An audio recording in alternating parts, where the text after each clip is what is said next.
ang bagay na pinagtatrabahuan ng maraming tao, ang nagpapaikot ng ating mundo at nagpapatakbo ng ating lipunan. Ito ang pera. Ngunit sino nga ba ang nag-imbento ng pera? O kaya naman, paano nga ba ito nag-evolve? Yan ang tatalakayin natin sa video ito.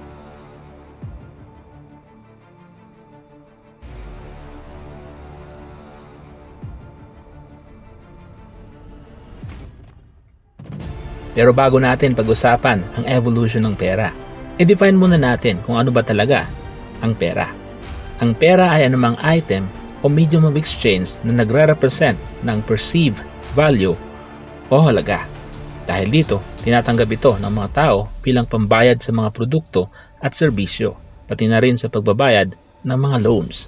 Sabi ko nga kanina, ang pera ay siyang nagpapaikot ng ating mundo. Ang mga ekonomiya ay maasa sa pera upang mapadali ang mga transaksyon at upang mapalago ang pinansyal na kalagayan. Karaniwang ang mga ekonomista ang nagtatakda kung ano ang pera, saan ito nagmumula at ano ang halaga nito. Base sa ating definition ng pera, ang pera ay pwedeng magkaroon ng iba't ibang anyo at yan ang iisa-isahin natin.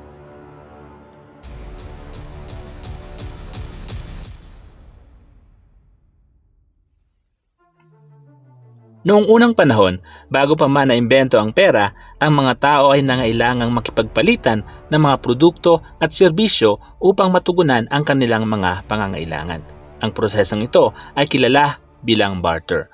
Ang barter ay direktang palitan ng produkto o serbisyo.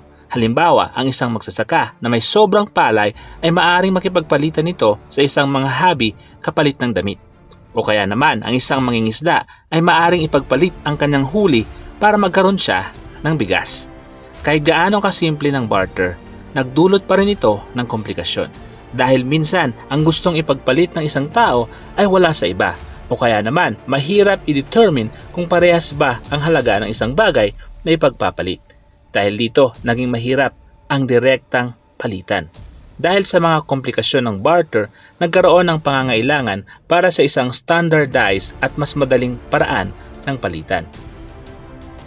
Dito nagumpisa ang konsepto ng pera na nagsilbing universal na panukat ng halaga at mas madaling gamitin sa pangangalakal. Ang mga sinaunang sibilisasyon ay gumamit ng iba't ibang paraan upang itala ang kanilang transaksyon. Halimbawa, ang mga taga-Mesopotamia ay gumamit ng clay tablets upang isulat ang mga detalye ng kanilang kalakaran. Ginamit din ang mga larawan at simbolo upang kumatawan sa mga produkto at serbisyo na ipagpapalit. Ito ay isang paraan para maitala at mamonitor ang kalakaran. Sa pamamagitan ng mga talaan, naging mas madali ang pagtatakda ng halaga ng mga kalakal at serbisyo. Nakatulong ito upang maiwasan ang mga hindi pagkakaintindihan at masiguro ang patas na palitan. Hanggang naging mas komplikado ang kalakalan. Ang mga record na ito ay nag-evolve upang mas detalyado at mas maayos na masubaybayan ang mga transaksyon. Ang paggamit ng mga barya ay nagsimula noong bandang 7th century BCE sa rehiyon ng Lydia, ngayon ay bahagi ng Turkey. Ang mga unang barya ay yari sa electrum, isang natural na halong ginto at pilak. Ang mga barya ay nagbigay ng standardized na anyo ng pera na may tiyak na timbang at halaga. Ito ay kadalasang gawa sa mahalagang metal tulad ng ginto, pilak at tanso at mayroong mga nakaukit na simbolo o imahe na nagsisilbing garantiya ng kanilang halaga. Sa paglipas ng panahon, ang mga estado at imperyo ang naging pangunahing tagapaglabas ng mga barya. Ang mga barya ay may mga marka ng mga namumuno o mga simbolo ng estado bilang tanda ng kanilang autoridad at kredibilidad. Dahil sa standardized ang halaga ng mga barya, naging mas madali ang pagkalkula ng presyo ng mga kalakal at serbisyo. Para naman makaiwas sa pamimeke, ang mga barya ay kadalasang may mga detalyadong disenyo at espesyal na materyales. Ang mga estado ay nagpatupad din ng mahigpit na mga batas laban sa pamimeke. Mula sa Lydia, kumalat ang paggamit ng mga barya sa buong Greece, Rome at iba pang bahagi ng mundo. Ang mga barya ay naging pangunahing anyo ng pera sa maraming kultura at sibilisasyon. Sa kabuuan, ang paggamit ng barya ay isang mahalagang hakbang sa pag-unlad ng ekonomiya at kalakaran. Nagbibigay ng isang maasahan at madaling gamiting anyo ng pera na nakakatulong sa paglago ng mga sinaunang sibilisasyon. Ang paggamit ng banknotes ay nagsimula sa China noong panahon ng Tang Dynasty at mas malawak na ginamit noong Song Dynasty. Ito ay dahil sa pangangailangan ng isang mas magaan at madaling dalhing anyo ng pera kumpara sa may bibigat na barya. Ang mga unang banknotes ay nagmula sa mga resibo o IOU na ibinibigay ng mga merchants at moneylenders. Ang mga ito ay maaaring ipalit sa mga barya kapag nais. Sa Europa, noong 17th century, ang mga bangko tulad ng Bank of England ay nagsimulang maglabas ng mga banknotes. Ang mga ito ay maaaring ipalit sa mga barya ng ginto o pilak na nakaimbak sa bangko. Kalaunan, kinilala ng mga pamahalaan ang mga banknotes bilang legal tender. Ibig sabihin ay tinatanggap sila sa pagbabayad ng mga utang at obligasyon sa buong ekonomiya.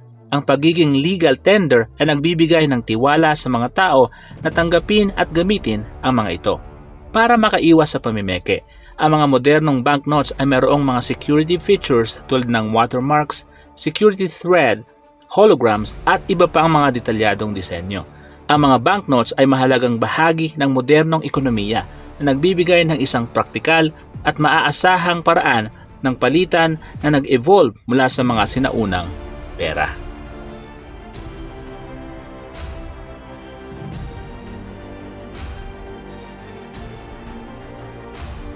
Ang digital money ay pera na iniimbak, inililipat at ginagamit sa elektronikong paraan. Kasama rito ang mga cryptocurrencies, electronic fund transfers at iba pang anyo ng online transactions. Magsimula tayo sa electronic fund transfer. Ito ay isang paraan na paglilipat ng pera sa elektronikong paraan mula sa isang account patungo sa isa pa. Kasama rito ang mga transaction tulad ng direct deposit, wire transfer at online banking. Then, mayroon ding tinatawag na mga e-wallets. Ang mga e-wallets o digital wallets ay mga aplikasyon o software na ginagamit upang mag-imbak at mag-manage ng digital money. Halimbawa ng mga e-wallets ay PayPal, Apple Pay, Google Wallet, GCash at iba pa. Ginagamit ang mga ito para sa mabilis at madaling pagbabayad sa online shopping, bills at iba pang transaksyon. Panghuli ay ang cryptocurrencies. Isa sa mga pinakakilalang anyo ng digital money ay ang cryptocurrencies tulad ng Bitcoin, Ethereum at iba pa. Ang mga ito ay desentralisadong anyo ng pera na gumagamit ng cryptography para sa seguridad at pag-trace ng mga transaksyon. Napakaraming advantages sa paggamit ng digital money tulad ng mabilis at maginhawang transaksyon, mas mababang transaction fees, at ang kakayahang magsagawa ng international transfers na mas mura at mas mabilis kumpara sa tradisyonal na mga pamamaraan.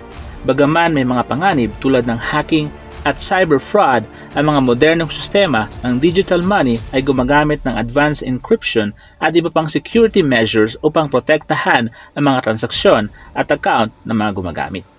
Ang paggamit ng digital money ay patuloy na lumalago kasabay ng pag-usbong ng teknolohiya at ang pagtaas ng bilang ng mga tao na gumagamit ng internet at smartphones para sa kanilang mga transaksyon.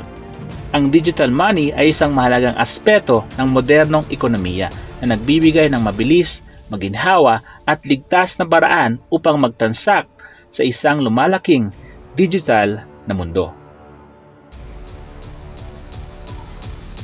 O yan kaibigan, ang kasaysayan kung paano nag-evolve ang pera. Ano man ang anyo nito, ang tanong ay marunong ka bang humawak nito? Kung hindi, panoorin mo ang ibang mga video sa channel na ito. Nang sa ganon, magikang Money Smart Pinoy. Thank you for watching. See you in the next video.